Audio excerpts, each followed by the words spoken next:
All right, getting ready for some training, everyone. Welcome to Stop Seeking Approval Training. We're getting there. Thank you, everyone, for joining me.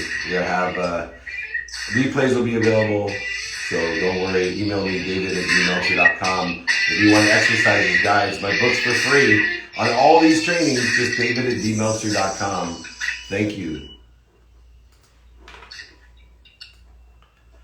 All right, welcome everybody. We are so excited to have one of my favorite trainings, the Stop Seeking Approval training, because I've spent so much of my life in ego, worried about the approval of what my employment status was, the approval of what other people, some that I didn't even like, of what I had, and also just seeking the general approval of others. And what I learned was, the more that I learned to love myself, the more I then got the approval of others. When I sought the approval of others, nobody really wanted to be around me. Nobody wants to be around someone that's constantly needs to be reconfirmed and recollected into some sort of value. You need to find this value within.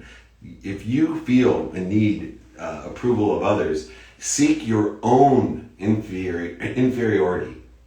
Understand the conscious, subconscious, and unconscious continuum of your own history of what you not only think, say, do, and believe and hear, but maybe what genetically you see within the separation of your own frequency, that you're not worthy, that you're not good enough, that what other people think to me defines me. My employment defines me. What I have defines me. What other people think define me. And it stems from understanding receiving. Remember, you cannot find outside of yourself what you can't find inside of it. So if you're not approving yourself, others won't approve you at all. And in order to do that, we have to understand that it evolves and revolves around receiving. The more we receive, the more we can give, the more worthy we feel. And so the best way to receive is, number one, to know what you want. And so we need to prioritize by value what we want each day. And that prioritization, as you know, is taking inventory of your personal, experiential, giving and receiving values to then prioritize aligned. If perspective-wise, if we're going after what we want, I'll give you an example.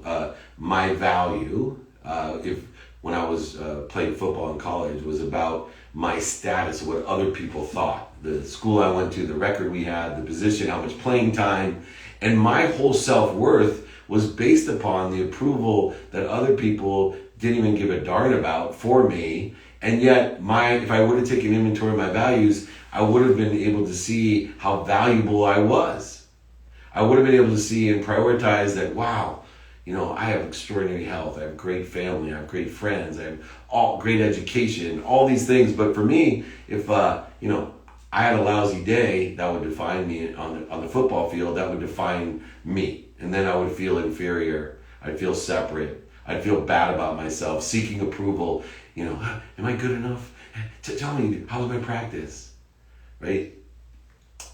On the inverse, by the way, because people do seek approval, that we want to make sure that our intent is aligned with the approval that we give, or the sentiment that we give, or constructive criticism that we give to others. I still make mistakes as a leader because I'll try to use Marshall Thurber's perturbation methodology to perturbate someone, to challenge them, to seek them. But my intent is to make them better, and they may not be in that state of mind to feel worthy enough, and it may work as a detriment to them instead of a positive. So remember the duality of inferiority, the duality of seeking approval of others, and what interference and corrosion we can create for ourselves. Illusions, basically, that we're finding outside of ourselves by not looking and taking inventory and prioritizing those inventory, seeing synergistically and aligned with what we want. You need to learn and practice to love yourself. You need to learn and practice to take constructive criticism and ask for help, and be able to receive that help without any interference or ego involved, that you're not good enough, or you'll be sought or seen as a incompetent person because you don't know something. There's billions of variables out there. There's no way you can know all the variables. One of the other things that helps with feeling worthy and not having to seek approval of others is to be productive and capable. When we focus in on our own productivity, when we focus in on how productive we are, how much value we're providing others, doing things for others, the accessibility that we give to others, how we're accessing what we want, aligned with our capabilities of appreciating the skills we do have, and go ahead and seeking the skills that we want or need. And then the same thing with knowledge. We can appreciate the knowledge we do have, but we also have to appreciate the knowledge we need or want and seek that as well. And that will help with your perspective of approval. You will start approving yourself for what you have and also appreciating others for what they have when you're seeking that help from them. Forgiveness plays an interesting role in seeking approval because forgiveness allows us to accept where we're at. It raises our awareness, forgiveness, of when we create limitations on ourselves. And we can continually expand and grow and accelerate when we forgive ourselves for limiting ourselves in some sort of aspiration or productivity venture that we may be on. It also, one of the most terrible things where we seek approval is when we have either conscious, subconscious, or unconscious repetition of a negative flaw or what we see as a mistake. Right? It's a suffering of some sense. I define suffering different than most people. I define suffering as the process in which we seek the light in what we're doing, the love in what we're doing, and the lessons so that we can expand and grow.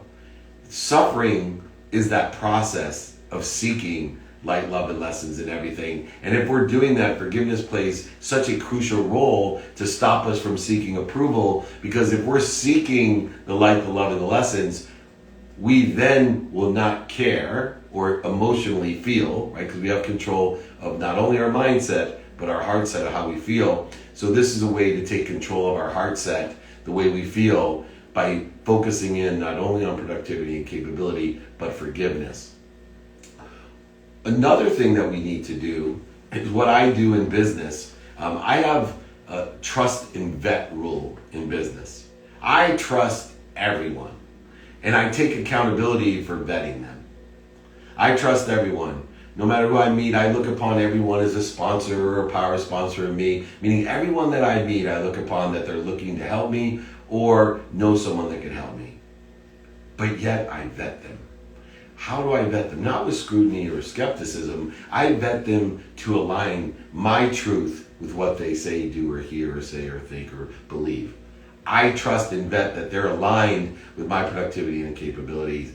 And if they're not, I forgive them. And then I use the great chain of feeding to decide how engaged I'm going to be in their lives with them. So if somebody feeds me, I'll be heavily engaged and keep on feeding them. If somebody doesn't feed me, I may just allow that distance to grow. If someone bleeds me, I will let them fall away, or I will fire them from my life.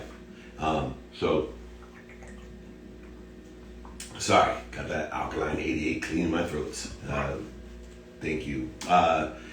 Trust and vet for the accuracy of your beliefs. That's what trusting and vetting does. Not only the accuracy of your belief in a business encounter by trusting them at first and then vetting them and taking accountability for anything that's not aligned with what you perceive to be the truth, but you must check the accuracy of what you believe to be true as well against the vetting process that you make. Practicing the best that we can, being prepared the best that we can. All of those things allow us to encourage ourselves, to appreciate, add value to ourselves. I would venture to say that seeking your own approval is being kind to your future self. Seek your own approval. And I think using, an alter ego effect, like Herman writes about, if you use an alter ego effect in seeking approval, so if I'm going to a family function and I feel inferiority, separate, if I feel that I am not valued or appreciated or loved or respected or any of the ego-based emotions that I use to define myself, I change the role. I use an alter ego. I say, you know what? Instead of my uncle who, I think doesn't appreciate me or doesn't like me or thinks I'm a terrible person or business person or family person, I'm just going to put myself in that role. And I'm going to evaluate, check, right? Check the accuracy of my belief. That's how we vet it. We check the accuracy through our own experience of ourselves and be really honest and raw with ourselves and say, you know what, the problem here is my dad may have been an overseller, back-end seller, liar, cheater, manipulator, but I don't hate him for that. I hate myself because I don't like myself because I was one of those. And I have a quantum genetic inheritance of great salesmanship, but also within the process of that scarce energy of living in a world as a victim. Not enough. I got to make sure I get enough. Over the wall, under the wall, through the wall. I got to do this. I got to do this. Instead of using the law of gravity in my favor. When we seek our own approval, we're using the law of gravity to say, okay, if I put forth the effort, right? If I believe and have faith in the accuracy of abundance, of a world of more than enough of everything for everyone, the law of gravity will tell me that if I put the effort forward, that what exists will come down to me. That's what gravity does. It all comes down to me. So how important is the law of gravity with the law of Goya and coordinates with the law of attraction, knowing that there is an abundant universe of everything for everyone. And that's why gravity is so important, because allow the things to be pulled down to you by working really hard, smart, efficient, effective with statistical success to clear any interference so that the gravity can pull rapidly and accurately exactly what you want with the accuracy of your beliefs, your introspective look at who you are, approving your own self. And in this process is the education of finding and seeking and suffering, right? Finding the light, the love, and the lessons within ourselves. To try to understand why you're seeking approval in the first place. And the way that I do it is I use the same ferocious Buddha technique of identifying the way I feel.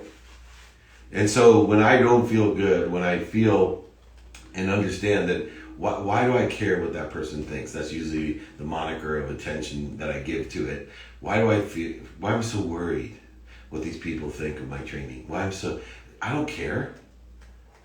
I don't care what they think because I can't control their mindset.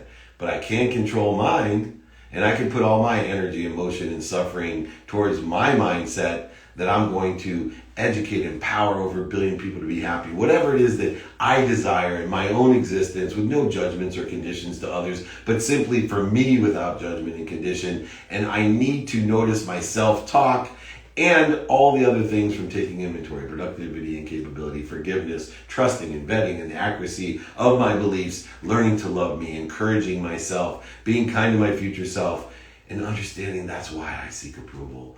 But I should seek the approval of the right person, myself. And if it's of someone else, I'm going to use the alter ego effect to put me in the place of the person that I'm seeking approval of, to learn and suffer the light, the love, and the lessons of why it was so important that that person respects how much money I make or what job I have or what car I drive or, impressing people I don't like even. Why does that even matter? What difference does it really make other than wasting energy, time, and emotion that I could be spent and utilized to help other people? And so let's look at some of the things that I have found within myself that I have studied and practiced.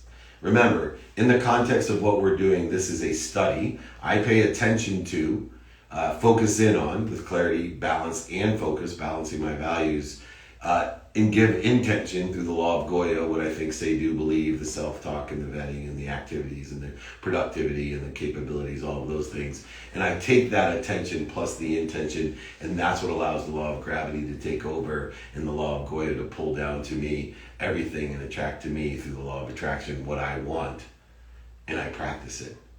So I understand that everything has compound interest, understand that it will happen in its own time. And I stay present with that, and I study it, and I practice it. The first thing that I study and practice is my low self-esteem. So in order to figure out that self-esteem, we want to make sure that we understand how valuable we are. And for the mindfulness tools for me are gratitude, right? If you are gracious for everything, your self-esteem goes up. If you're forgiving, your self-esteem goes up. If you're accountable, your self-esteem goes up because you're living in spirit. So in other words, when we're in spirit, we're inspired or inspiring others, or we're enjoying the consistent, persistent pursuit of our potential, then we know that we are increasing, compounding in interest, our self-esteem. And next week, we're going to talk about stop procrastinating and how procrastination is giving, pain or suffering the wrong definition of a stop sign. Pain and suffering are just turn signals to put us into a better place, to increase or expand all the things we want. And one of the number one things I want you to increase or expand is your self-esteem. Utilizing those steps I talked about previously. Utilizing everything you can to have the right thoughts, beliefs about yourself, and loving yourself. Learn to love you. And there's no lower high esteem. Let's just increase our esteem.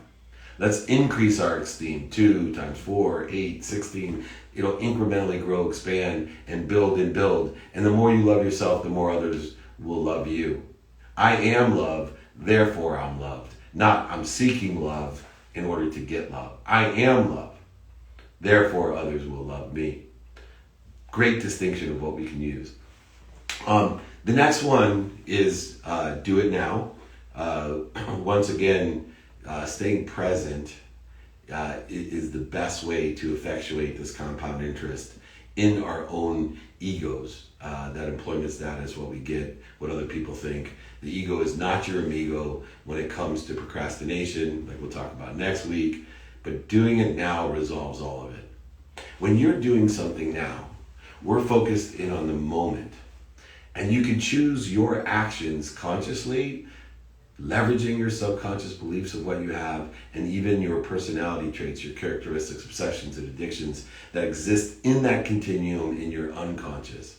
And it's unaffected, right? When you choose your actions consciously and wisely through that continually, it's unaffected by the hurts of your past, right? That's what creates the hurts, is we have experienced, just like any type of suffering or pain, put your finger on a fire, it burns, and somebody burns you again, you're reminded of that, recollecting it, remembering it. You get what I'm saying? And so what we want to do is be unconcerned by the worries or the hopes about the future. No regrets of the past. Stop worrying about the hopes and the worries of the future. And when we concern ourselves and where we're at and who we are and how much we love ourselves, how we're improving, expanding, enjoying the consistent, everyday, persistent, without quit pursuit of your potential, it's going to be incredible. Now, what else are we studying in practice? So we're studying inventories of values, esteem, doing it now. We're going to study, of course, our time. And many of our thoughts and feelings are locked into our subconscious mind, and putting them into a list, a calendar, some sort of writing can bring them to our awareness. That's why vision boards work. That's why writing books and poems and doing videos work. Because writing about the way we feel can and think separate the negative ideas or energy that we have about ourselves from the truth of where we really are. Now, I'm not one to say who we really are. I always say where we really are. And I want everyone to think about the distinction in self-esteem and approval is that I am where I'm supposed to be at the right way, at the perfect time, angling to something better, and I have faith I'll end up somewhere better than that. Who I am changes every day according to the values that I have and the pursuits that I take with personal, experiential giving and receiving values in mind, using my daily practices. But if I'm not studying where I am, utilizing time, then I am going to diminish my capacity to improve, to expand and feel good about myself or better about myself, or not allow others to make me feel bad about myself. Because I have complete control when I'm studying that time of where I am. That will determine who I am. And that truth is who I am from where I am in that standpoint. So in order to do that, of course, we need to be aware, but recognize of how we respond or react. And I always tell people, you have one, one action.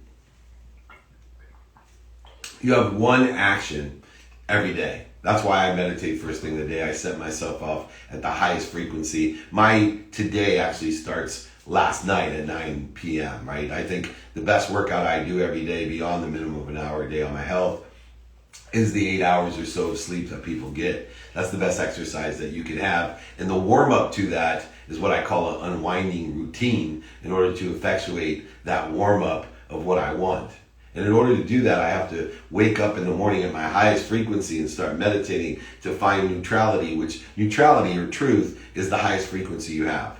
Not winning or losing, failure and success. Neutrality is the highest frequency that you can have. And in order to do that, we need to know our reaction practice. How are we practicing our reactions? Because once you determine your first action, everything through your unwinding routine till you pass out is a reaction to what is occurring. And so I focus my muscle just like on focus. You know, we talk about multitasking. You can only focus on one thing at once. So I practice moving back and forth. And so it appears if I'm doing 6 things at once. No, I'm just doing one thing at once. I'm just quickly reacting, going back and forth, refocusing. So I make a practice of reaction and utilizing as an indicator fear, right? Pain, suffering, as an indicator that my reaction could be quicker in the neutral position, in the highest frequency. So I need to evaluate the thoughts and the feelings that I'm having so that I can recognize how I'm responding or reacting to the pain, suffering, and fears to create a moment between my emotions and my actions. I'm trying to create a moment between how I feel and how I react. That's the practice right there. That's the delta that most people don't live within. There is, and it is because we're in man-made time. So we can't perceive the speeds of thought. They're far greater than the speed of light. We can't conceive, just like we can't conceive the size of a community anymore, because there's billions of people that could see this webinar or training or see videos. I mean, it's unfathomable. But there is a moment, right? I love to practice moments in minutes. There's a moment between emotion and action, and you can practice controlling that moment. And you can imagine what that does to your self-esteem. When we can go ahead and do all of these things, you know, that allow us to be aware that maybe we do have control of our mindset, and we can do alter ego practices or capability, or look and see how we can find the light, the love, and the lessons in ourselves. And we can choose to respond in a proactive or healthier way. Our reactions can be proactions. That delta is what determines whether it's a reaction or a proaction. I'm suggesting that practice making everything be a proaction for yourself. Make it a positive action to the reaction to the reaction. One action a day, highest frequency, knowing that neutral is your highest frequency, not a success, not a failure, not a win, not a loss, not a mistake, not a right, not a wrong, but simply let's look for that delta, that moment. I am responding when I practice ending fear, when I'm looking at this awareness. I want to spend a practice time on refocusing and focusing, but more importantly on that moment between my emotions and how I act. And I'm going to proact from now on. And so are you. We're all going to proact together. The last things here is we need to look at the totality. So many times as we are set within our own communities, online, in person, via email, media, all of our own communities has its own frequency and ideas. What I want to do is approach our lives in a non-judgmental, non-conditioning way, simply accepting ourselves and our own experiences, our own failures and successes and lessons, and that other people are neither good or bad or without pride or shame or without ego. I'm looking within to the totality that I'm a part or piece or parcel in the moments that we're talking about, minutes and moments of oneness. And once I look at things in the totality, instead of in my microcosmic view of, gosh, everyone else thinks I'm stupid, everyone thinks I'm this, or, oh, I wonder if they're worried what I'm wearing. Look, when you walk into a room and you're worried about what you're wearing, everybody else that are in the room, they're looking at you going, God, I hope she likes my dress. Trust me. Learn to love you and what you wear and the makeup you have and the hair that you have. And whether someone else likes it or not, just remember Dr. Pimple Popper. I do not particularly like watching pimples being popped, but there's millions of people subscribing to this lady. I'm a little bit ego-based envious of her, that she has found this frequency of who she is, and she loves who she is, and she loves popping pimples, and she loves all the people that love watch and pop pimples. You got to love your pimples, and you got to know what those pimples are, and you got to love to pop them and let people watch them and love you for you. And that's what's going to make it happen because of these minutes and moments, because of the unfathomable size of what we do. And if you can look at things in the totality, not in the part and parcel in which your experiences exist, but looking within into infinity, between limitlessness and infinity, see yourself and love yourself, you can then allow things to come through you for others. And you can live without ego. You can live in mindfulness to help you to develop a sense of connection to yourself and reduce your people-pleasing ways. That doesn't mean I don't do things. Everything comes through me for others. Trust me, I'm confident in that. It comes through me for others, but I'm not doing it for the approval of feeling that they are pleased. I'm doing it because I'm creating abundance and joy and happiness. And that it allows me to come through the people-pleasing ways by allowing you to stop the autopilot thinking between those emotions and the reactions and the behavior that keeps you from jumping to please others without thinking of your own receiving.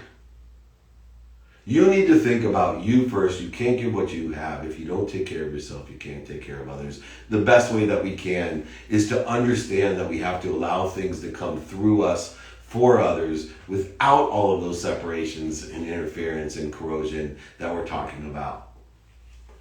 And how do we make the ego just O, nothing? How do we make and give ourselves egoectomies? How do we do it? Detach our emotions. We have to learn to find the moment between emotions and reactions. We have to have non-attachment. We have to let go. We have a goal of mindfulness, not of objectivity. We want to let go of what we think or should do or what we can do and what other people think of it. We need to trust only one person, ourselves, because we are connected to everything and everyone. We need to trust that. We need to love ourselves. Stop seeking approval of anyone else but you. If you can focus all of those things by taking inventory of values and productivity, capability, forgiveness, trusting and vetting, learning to love you and encouraging yourself through all the conscious continuum to understand, why do I seek approval? And most importantly, study and practice it. And let's live and find and expand the moment between emotion and action. That's where we want to live. In between emotion and action, and be able to process how much appreciation through gratitude, forgiveness, and accountability we have. And if you can do that, I promise you, you will be happy, seeking approval and suffering the light, love, and lessons within yourself so you can empower others to empower others as well. Thank you so much, everyone. Remember, if you saw parts of this, missed it, want to replay it, it's featured on Spotify, on Entrepreneur, on every platform. If you want the exercise guides, my book for free, those are all for you, david@dmeltzer.com. You can join my text community, 949-298-2905. We also have a Q&A session now, so let's get this going here and open it up to questions. We are not done, don't worry. Here we go. What are the ways to get funding for my staffing firm? Oh, next week's training is Stop Procrastinating. I will make you efficient, effective, and statistically successful. We will get you motivated, transitioned, and inspired at all times. What are the ways to get funding for my staffing firm without being beholden to a VC that will try to alter my business model? Well, that sounds like a lot of predetermined what you don't want.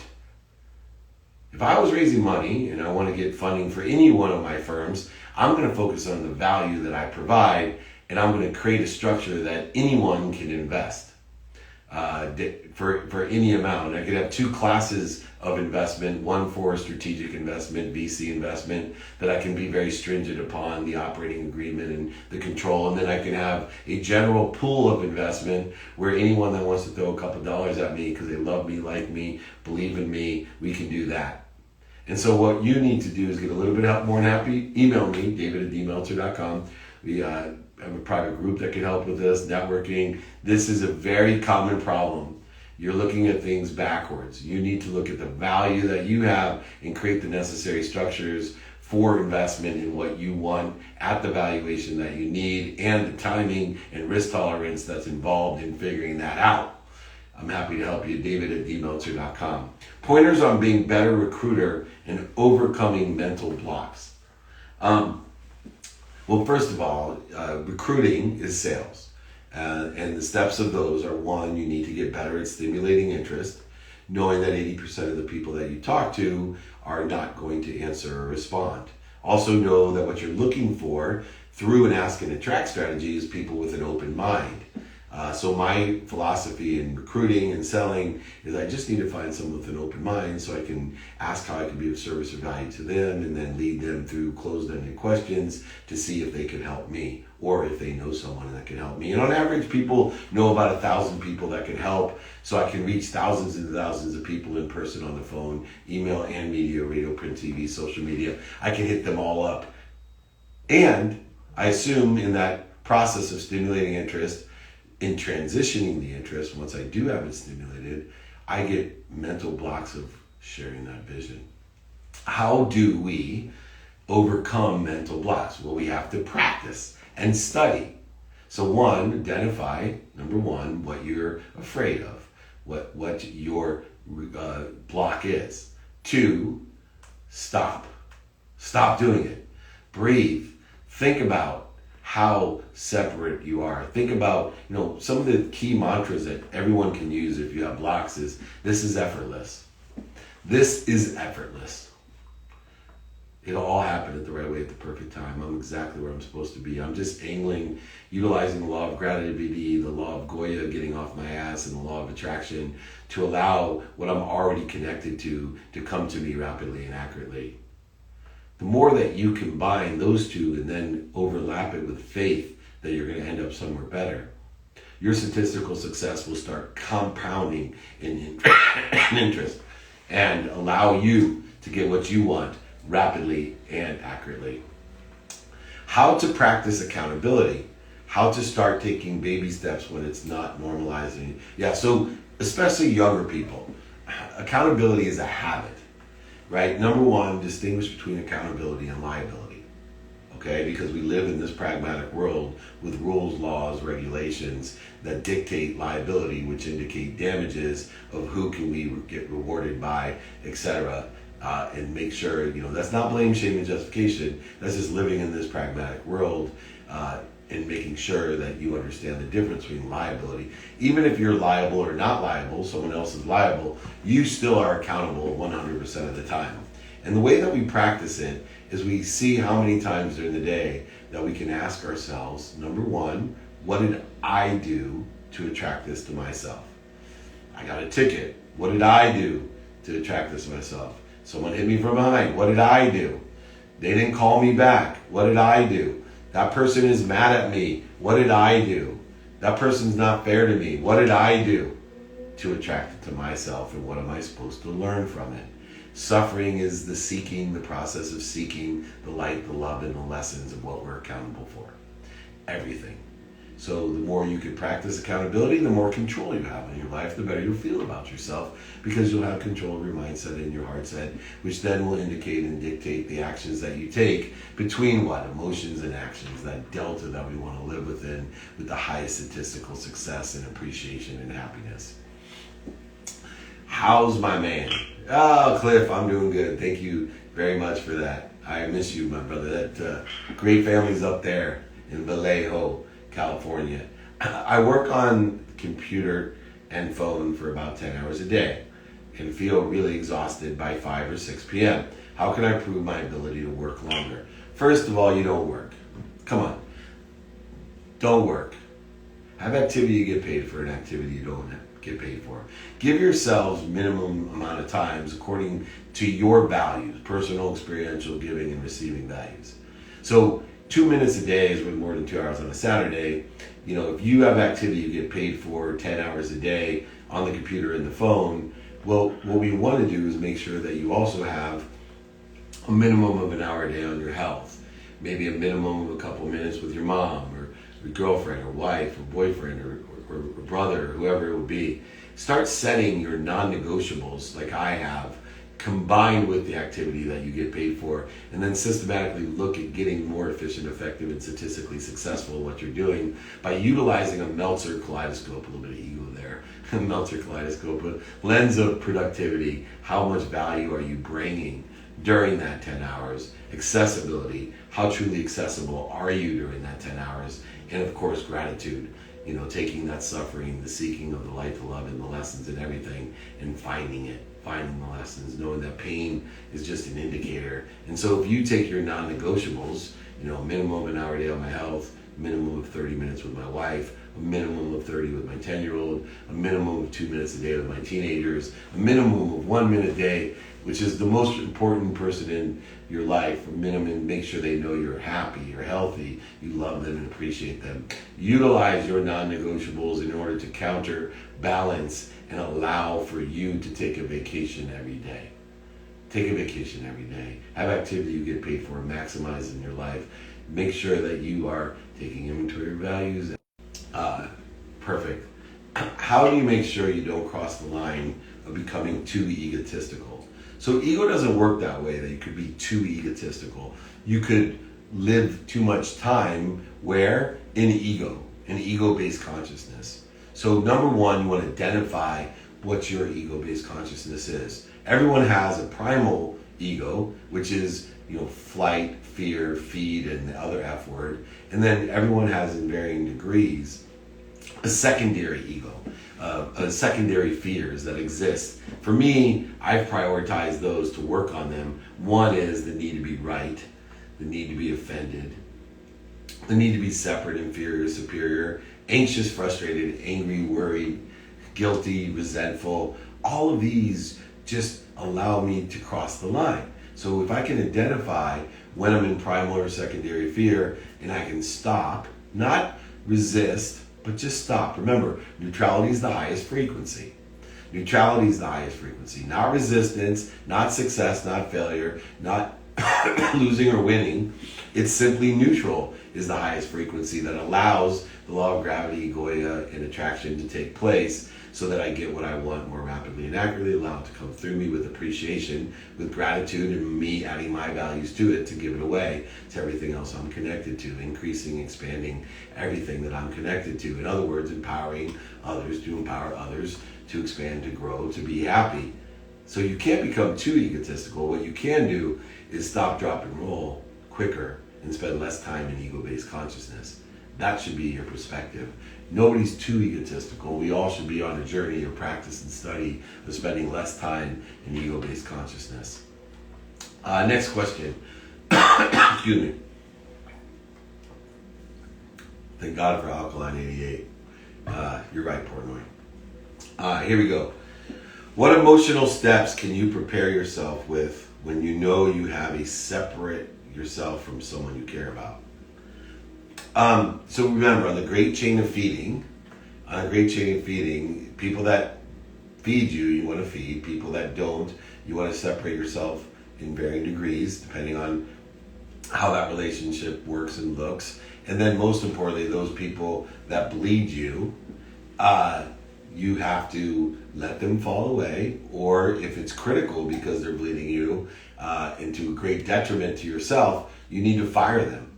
And the way that I do that in varying degrees is, I politely always just say, no, I'm not available. I don't answer the phone calls. I quickly text back. That's how I fall away or ignore, someone. But if I fire them, I use this line, hey, I need to let you know that I don't like myself when I'm around you. I don't like myself when I'm around you. And it's not about you. This is about me. I'm going to have to disassociate myself and not be able to hang out with you, talk to you, be around you until I can figure this out. Does that sound fair? That's how I have forcibly separated myself. My wife taught me that. She encouraged me. I had some wonderful friends. They're wonderful people that I didn't like myself around. And I was very, very, very difficult because I'm so close and I love them all. And they're amazing childhood and old close friends. And I love you all, but I don't like myself when I'm around you. And I have too many people I do like myself when I'm around to spend my time there. On the great chain of feeding. Is seeking approval related to finding your frequency? I would say how, right? Everything's related, right? If everything's one, just as a clarification for everyone, if everything is related and everyone is one, then it's how is it related, not if. That makes sense?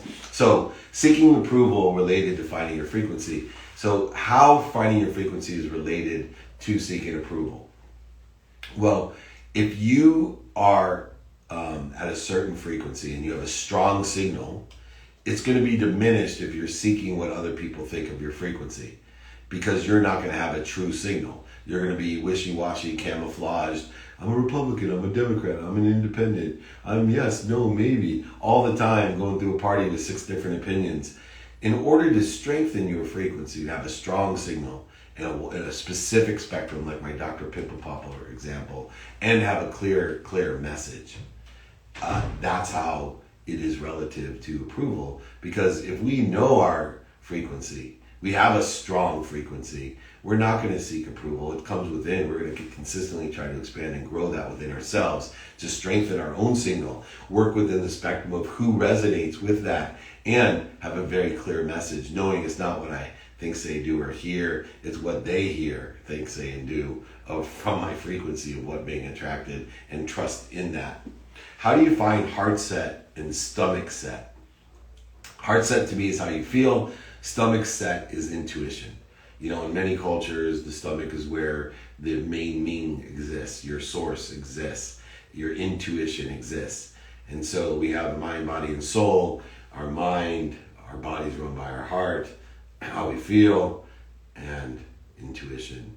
Stomach set is understanding and trusting that I'm going to make a decision, taking out the man-made constructs from the equation, and make a true, faithful decision, which if time and money and other man-made constructs are taken out, we know where the true decision lies within ourselves, our true intuition. But we do live here in time, right? Man-made construct of time, with money, a currency, an object of energy we put into the flow. So we have to blend faith and the pragmatic world with each other. And that's where the mindset, the heart set, and the stomach set all take place.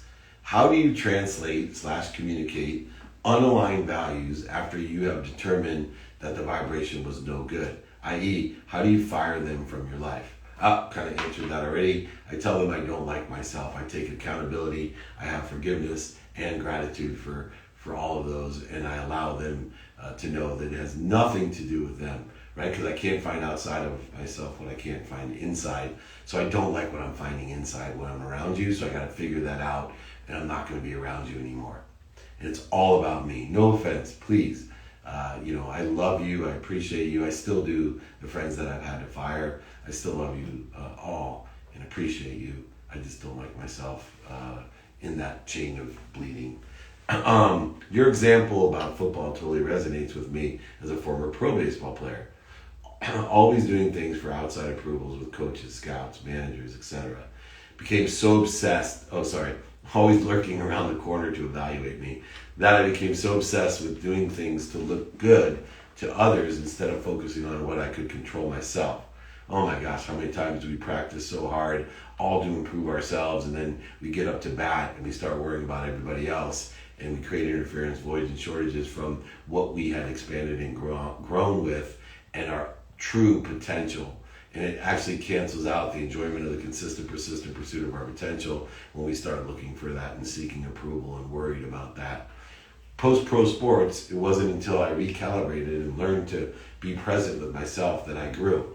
How do you ensure to not fall back into the trap? You know what you got to do, Matt, is you got to stay consistent. You got to stay consistent. You know, we don't fall into traps if we're consistently doing the things that it takes to improve, expand, and grow and accelerate. When we take those zeroing effects and we take that, that's where the traps start happening again, right? Because we're going back to our quantum nature. And if you want to improve your quantum nature, access and activate the parts of you that have been dead or asleep, you're not going to awaken those things by not doing what you're supposed to be doing. You're going to awaken the things that you used to do. So all of your bad habits, addictions, personality traits, characteristics, obsessions, whatever they are going to raise their ugly head very quickly because it's quantum within your being. And the only way that we can shift that frequency within yourself and outside of yourself is simply by consistent, persistent behavior. And you'll never fall into a trap. You might take a misstep, but you're not going to fall into a trap. It's not going to allow compound interest in the universe expanding won't allow you to. What does being kind to your future self mean? Well, being kind to your future self is the best advice that I can give. And what it says to me is, David, David, everything you look upon is a blessing. There's suffering everywhere. What does that mean? David, you're accountable for seeking the light, the love, and the lessons in everything. Everything. You walk, there's a piece of trash, you know what to do. There's a grocery cart that's not put back, you know what to do. There's someone that looks sad, you know what to do. There's someone that needs help, you know what to do. There's hungry people, you know what to do. There's thirsty people, you know what to do. There's someone in distress, you know what to do when you're suffering, when you're seeking the light, the love, and the lessons. When somebody attacks you, you know what to do. When somebody judges you, you know what to do. When someone puts conditions upon you, lies to you, cheats you, manipulates you, you know what to do. Be kind to your future self. Live with gratitude and find the light, the love, and the lessons. Forgive yourself so you can forgive others, and be accountable. Ask yourself, what did I do to attract this to myself? And most importantly, what am I supposed to learn from it? Life is about lessons. The lessons are going to keep on coming until you learn them. Pain is an indicator. It's a turn signal that you have a lesson to learn to get to a better place, a better situation. It's not a stop sign. We can all do this together. Be kind to your future self. And the best way to be kind to your future self is look upon everything as doing good deeds. What would a kind person do? Is what I ask myself in that gratitude, forgiveness, and accountability. How exactly do you forgive? Well, everyone knows forgiveness is a practice, right? Because you have to be without ego to forgive. I don't know if I've reached a point where I can forgive the unforgivable. I have a forgiveness training. We have exercises, guides. My book talks about this. I'm happy to sign it, send it to you, ship it for free. David@dmeltzer.com. But forgiveness is a practice. It's a huge practice of mine. Am I at the highest frequency that those situations where I'm seeking approval or receiving judgments, conditions, or attacks, forgive myself and learn from it? It is a practice that I use every single day in alignment with taking inventory of my own values, asking and attracting help and value that I give, being a student of everything with attention plus intention to get the coincidences I want, that great mathematical equation of luck, doing things now, which we'll talk about next week in training, right? The great procrastination, void, shortage, and obstacle. Why are we stuck? Why can't we do what we want to do? Why is it I set a goal and by day 3 I'm out, even if I've lowered the bar? Why is it? Well, forgiveness plays with all of that. Forgiveness plays all of the void between emotions and actions, forgiveness lies between that. If you want to expand and practice that delta that we were talking about earlier to seek approval, practice forgiveness. Can you explain to people that we are love? Love is the only thing that is true. I think spiritually, not many people are privy to this. Okay, so love is that truth. Love is the feeling of oneness. Love allows us to have an egoectomy. Love allows us to suffer in the respect that it's the result of suffering. Love. We find the light, you find the love, and you find the lessons, you're in love. If we are love, and we're kind to our future selves, and that's our vision, then we cannot be attacked. This is why vulnerability makes you invulnerable. You know, the more vulnerable you are, the less attacks you'll get. The less attacking thoughts you get, judgments, conditions, and separation you cause, the less will come back to you as well. The law of gravity, Goya, and attraction still work within the context of your feelings and your perspective as well. I don't think it's necessarily some people aren't privy. They haven't recollected it. They haven't remembered it. They haven't acknowledged it, but they will. And it is our job to share the stories and share the lessons about love. Share the stories and the lessons so that other people don't have to pay the dummy tax. Look, I study history for that very reason, because I want to learn the light, the love, and the lessons in history, because human nature never changes. When I say that, people are like, what are you talking about? There's so much change. There's been more change in the last 7 months than the last 7 years. No. Human nature is love, and it never changes. And those who embrace it, and those who find it and look for it, live and are loved. Those that find void, shortages, and obstacles, interference to love, receive exactly what they're looking for, what's missing. If they're looking for what they don't want, they're bound to find it. If they're looking for what's missing, you're bound to find it. If you're looking for love, you're bound to find it. And we must look within for it so we can find it outside of ourselves. How to put less stock in the thoughts of others. Well, once again, that's practice between our emotions and our actions, and going through all the capabilities of taking inventory, productivity capabilities, self-talk, acknowledgement, loving ourselves, forgiveness, all the things that we went through today. Go back, watch the replay on Spotify, on Entrepreneur, on all the platforms.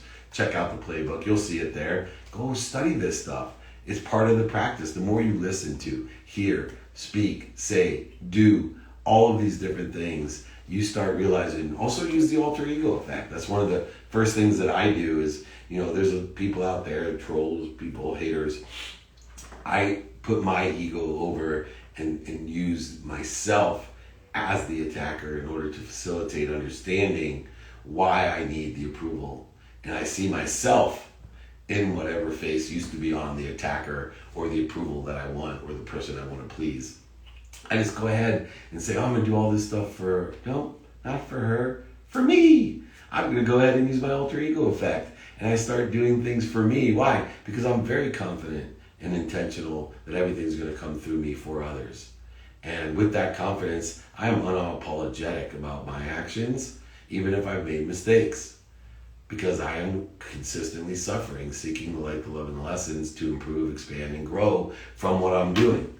But I am getting better and better at receiving and growing and expanding, and I'm able to do so much more for so many more people. I have a nasty habit of overcompensating when someone has a negative view on me. Yeah, who doesn't? I become very narcissistic. How would you fight that urge and be more humble, especially when I'm much younger than the people who talk down on me? If you believe you're being talked down to, then you have an inferiority problem. How can one branch look down on another branch? The branches are part of the tree. You're the same. What I want you to do is make yourself equal and then appreciate the differences. Appreciate the strengths and weaknesses according to the situation, time, and risk tolerance that you're involved in. Find and look for the similarities of what we're doing. Make yourself equal, then make yourself different. Even if you feel as if someone is looking down on you, replace his or her face with your face and say, why am I looking down on myself? What is it about me that I don't like? What about me am I disappointing? What can I improve upon? I'm suffering here. I'm in the process of finding the light, the love, and the lessons of why I don't love myself. That's exactly what we want to do. Let's go through that suffering. Let's find out and ask ourselves the hard questions and then react with the right thoughts and the right activities in order to compound the interest of growth, of happiness, of acceleration, to increase the pull of gravity by utilizing the law of Goya, by getting off our ass and doing, thinking, saying, and believing all the right things, to allow the law of attraction to pull it down to us. Exactly what we want, rapidly and accurately. How do you help a spouse or a partner without being pushy when they are introverts? Understanding. You cannot change, like a closed mind takes 1,000 times as much energy to change a closed mind than it does an open one. If somebody's an introvert, the best way is to understand where they're at and communicate at that frequency. Understand where they're at. Focus all your attention. And if you can understand and participate in the growth, terrific. If it doesn't work, understand and pray for their happiness. Pray for their happiness. The best thing you can ever do with people you don't understand or people you can't get through to or a closed mind is when you determine that your efforts would be better suited for and with somebody else, the best thing you can do is continually try to understand where they're coming from. Alter ego effect, put your face on their face. And then 2, pray for their happiness. Increase the love that you have with them. Love cannot be attacked. It's invulnerable. And it's the biggest form of vulnerability that you have. Hi, David. Thanks so much for pitching, guide. I did it and it was awesome. The results are yet to come out, but I'm positive. Awesome. By the way, 2-minute drill is filming in a couple weeks. We are down to the finalists. So if you haven't applied, you have till Monday in dmeltzer/pitch. Email me. There's $50,000 of cash and prizes on every episode. It's on Bloomberg. It's on Amazon. It'll be on digital platforms. It's going to be everywhere. It's a great show. 2 minutes to pitch me. Guest judges and prizes, all kinds of cool stuff. And you get great exposure and awareness to your pitch. And you make yourself famous. Come join me on 2-minute drill. David@dmeltzer.com. If you want the pitch guide, by the way, if any of you want the closing guide, the pitch guide, the 5 to Thrive system that I have, anything in my book, it's all free. Just email me, david@dmeltzer.com, and we will get there. Next week, our training is Stop Procrastinating. If you have a problem procrastinating, getting out of focus, feeling stuck, you got to come to training or watch the replays. Remember, all of the replays are on Spotify, featured there in a playlist. Entrepreneur, all the platforms. You can always join my text community, 949-298. Most importantly, remember, be kind to your future self and do good deeds. Reach out, david@dmeltzer.com, 949-298-2905. Free books, free guides, free exercises. Join one of my private groups. Reach out to me. We got sales groups. We got general groups. We are teaching everybody as much as we can. Thank you, thank you, thank you. Have a wonderful weekend.